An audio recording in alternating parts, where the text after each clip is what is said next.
Hello friends and welcome to my Vidya classes. तो आज मैं आपको बताने जा रही हूँ पाठ्यक्रम करिकुलम। तो सबसे पहले हम इसकी रूपरेखा समझ लेते हैं। पहले होगा प्रस्तावना, पाठ्यक्रम का अर्थ, पाठ्यक्रम की परिभाषा, पाठ्यक्रम की विशेषता, पाठ्यक्रम की आवश्यकता, पाठ्यक्रम के उद्देश्य। तो सबसे पहले हम समझते हैं पाठ्यक्रम की प्रस्तावना। शिक्षा और मानव का अतीत से ही अटूट संबंध रहा है। शिक्षा को जीवन पर्यंत चलने वाली प्रक्रिया माना जाता है, क्योंकि इसके द्वारा व्यक्ति के व्यवहार में निरंतर परिवर्तन एवं परिमार्जन होता है। व्यक्ति के व्यवहार में यह परिवर्तन अनेक माध्यमों से होता है, किंतु प्रमुख रूप से इन माध्यमों को दो रूपों में वर्गीकृत किया जाता है, औपचारिक एवं अनौपचारिक। औपचारिक रूप के अंतर्गत वे माध्यम आते हैं जिनका नियोजन कुछ निश्चित उद्देश्यों की पूर्ति के लिए व्यवस्थित ढंग से संस्थापित संस्थानों में किया जाता है। इस प्रकार की संस्थाओं को विद्यालय कहा जाता है। किंतु व्यक्ति के व्यवहार में परिवर्तन की प्रक्रिया विद्यालय एवं विद्यालयी जीवन में ही पूर्ण नहीं होती है, अपितु यह विद्यालय के बाहर एवं जीवन भर चलती रहती है। व्यक्ति के व्यवहार में होने वाले अनेक परिवर्तन विद्यालय की सीमा के बाहर की परिस्थितियों के परिणाम स्वरूप होती हैं, क्योंकि ऐसी परिस्थितियां सुनियोजित ढंग से प्रस्तुत नहीं की जाती हैं। अतः ये अनौपचारिक माध्यम के अंतर्गत आते हैं। विद्यालय के अंतर्गत विद्यार्थियों को जो कुछ भी कक्षा और कक्षा के बाहर प्रदान किया जाता है उसका एक निश्चित उद्देश्य होता है एवं उसे किसी विशिष्ट माध्यम से ही पूर्ण किया जाता है। हमारे कुछ संप्रत्यय एवं संकल्पनाएं होती हैं कि एक विशेष कक्षा उत्तीर्ण करने के पश्चात विद्यार्थी के व्यवहार में अभिष्ट परिवर्तन आएगा, परंतु यह परिवर्तन किस प्रकार लाया जाएगा, किसके द्वारा लाया जाएगा और कितना लाया जाएगा आदि अनेक प्रश्न हैं, जिसका समाधान पाठ्यक्रम जैसे स्रोत से ही प्राप्त किया जाता है। पाठ्यक्रम का अर्थ, मीनिंग ऑफ करिकुलम। पाठ्यक्रम का शाब्दिक अर्थ। पाठ्यक्रम करिकुलम शब्द का हिंदी रूपांतरण है। करिकुलम शब्द लैटिन भाषा से अंग्रेजी में लिया गया है, जिसका अर्थ है दौड़ का मैदान। अतः शिक्षा के क्षेत्र में पाठ्यक्रम वह दौड़ का मैदान है जिससे छात्र अपने निश्चित लक्ष्य तक पहुंचने का प्रयास करता है। It is run way a course which runs to reach a goal. अतः शाब्दिक अर्थ के अनुसार पाठ्यक्रम वह मार्ग है जिसके अनुसार चलकर छात्र अपने निश्चित लक्ष्य तक पहुंचने का प्रयास करते हैं। दूसरा है पाठ्यक्रम का संकुचित अर्थ। संकुचित तथा परंपरागत अर्थ के अनुसार पाठ्यक्रम अध्ययन का कोर्स ऑफ स्टडी या सिलेबस का पर्यायवाची माना जाता है, जिसमें केवल कुछ विषयों के तथ्यों की सीमाएं निश्चित होती हैं।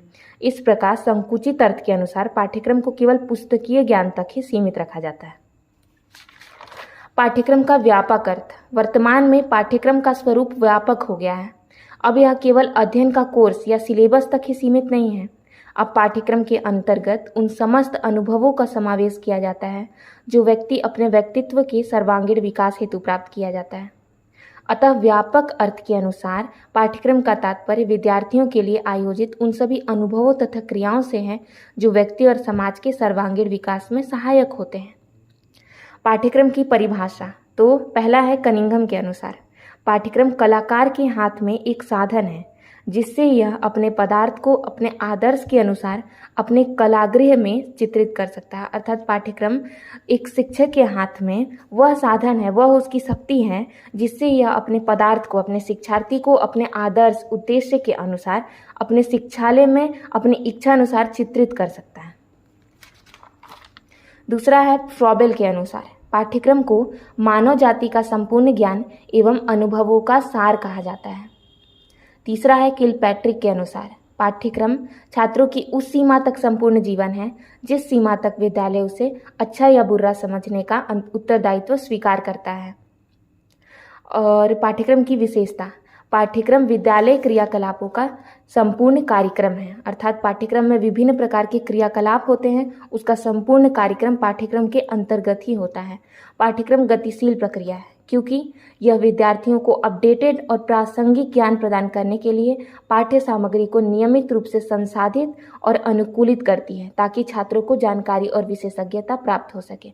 अर्थात यह छात्रों को अपडेटेड करने के लिए जो पाठ्य सामग्रियां होती हैं उसमें निरंतर परिवर्तन करते रहता है जिससे छात्रों को उस विषय या उसके बारे में विशेषज्ञता प्राप्त हो सके। तीसरा है पाठ्यक्रम अनुभवों का संग्रह है। पाठ्यक्रम अनुभवों का संग्रह है क्योंकि उसमें विभिन्न प्रकार के शैक्षणिक, सामाजिक और प्रायोगिक गतिविधियां शामिल होती हैं जो छात्रों को अनुभव प्रदान करती हैं। चौथा है पाठ्यक्रम उद्देश्यों की प्राप्ति में सहायक होता है। पाठ्यक्रम छात्रों की समस्याओं का समाधान करने के लिए, विचार करने के लिए, कार्य करने के लिए तैयार करता है, जिससे उनके उद्देश्यों को प्राप्त करने में मदद मिलती है। पांचवा है पाठ्यक्रम शैक्षिक प्रवृत्ति को प्रभावित करता है। पाठ्यक्रम शैक्षिक प्रवृत्ति को प्रभावित करता है, विभिन्न विषयों और क्षेत्रों में विशेषज्ञता विकसित करता है, जिससे छात्रों की शैक्षिक प्रवृत्ति की संजीवनी मिलती है और वे इस क्षेत्रों में समृद्ध हो पाते हैं। और छठवां है पाठ्यक्रम से जीवन दर्शन को चित्रित किया जाता है। पाठ्यक्रम डिजाइनर और शिक्षक विभिन्न तकनीकियों और पाठ्य सामग्रियों का उपयोग करते हैं। यह उन्हें विशेष विषयों और महत्वपूर्ण संदेशों को समझाने, प्रस्तुत करने का माध्यम प्रदान करता है। इसके माध्यम से छात्रों को विभिन्न विषयों, सामाजिक, राजनीतिक, नैतिक मुद्दों के बारे में जागरूक किया जाता है। उन्हें समय के साथ बदलते समाज की बेहतर समझ प्राप्त होती है और इससे छात्रों के जीवन दर्शन भी चित्रित होते हैं। सातवां है पाठ्यक्रम जीवंत प्रक्रिया है। पाठ्यक्रम जीवंत प्रक्रिया है क्योंकि यह निरंतर बदलते रहती है और समाज तकनीकी उन्नति और विज्ञान की प्रगति के साथ अनुकूलित होता रहता है। आठवां है निर्देशन पाठ्यक्रम का अंग है। निर्देशन पाठ्यक्रम का अंग है क्योंकि यह छात्रों को अद्यतन और संरचित ढंग से शिक्षण प्रदान करता है। नौवां है समाज तथा विद्यालय पाठ्यक्रम का अंग है। और 10वां है पाठ्यक्रम में संशोधन निरंतर चलता रहता है।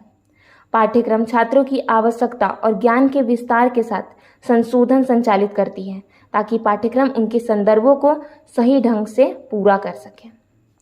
अर्थात यह छात्रों की आवश्यकता के अनुसार ज्ञान प्रदान करता है और उसमें निरंतर संशोधन करते रहता है ताकि छात्रों को नवीनतम ज्ञान प्राप्त हो सके।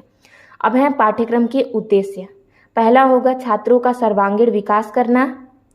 दूसरा होगा मूल्य स्थापित करने में बच्चों की सहायता करना। तीसरा होगा छात्रों के चरित्र विकास करने के लिए। और चौथा होगा प्रजातांत्रिक समाज का एक अभिन्न नागरिक बनाना।